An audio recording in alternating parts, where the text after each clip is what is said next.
Para doon sa mga adventurous sa pagta-travel pero naku, kulang sa budget. Isa sa maaari niyong gawin ay yung tinatawag na couch surfing. Alamin kung paano sa balita natin ni Victoria Tulad. Para sa mga taong kating-kati ang paa na bumiyahe, tanging butas na bulsa raw ang hadlang sa paglalakwatsa. Pero ang Pinay adventurista na si Lilian, tipid na tipid man ang naging budget, natupad pa rin ang kanyang pangarap na trip around the world. Ang sikreto, ang social networking site na couchsurfing.org. Couchsurfing is an online community ng travelers.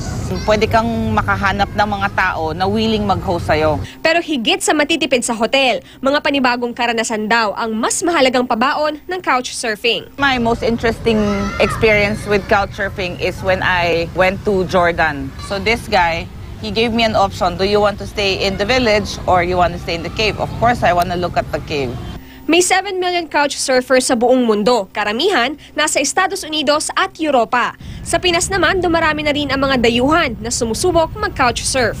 I went 2 times couch surfing, 1 time in Manila, and the second time was in Palawan. It was amazing how the people were so generous just to make you feel welcome. Pero hindi lahat ng couch surfer ay kasing swerte ni Lilian at Ryan.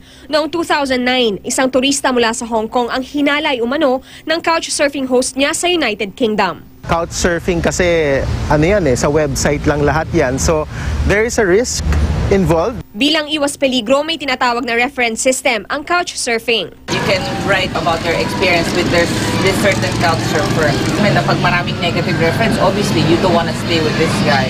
Hindi mawawala ng panganib ang paghahanap ng adventure. Pero kayang-kaya namang makaiwas sa kapahamakan kung maingat at masipag mag-research tungkol sa pupuntahan. Kailangan basahin mo yung feedback ng mga tao na nakitira na doon sa plano mong tirhan.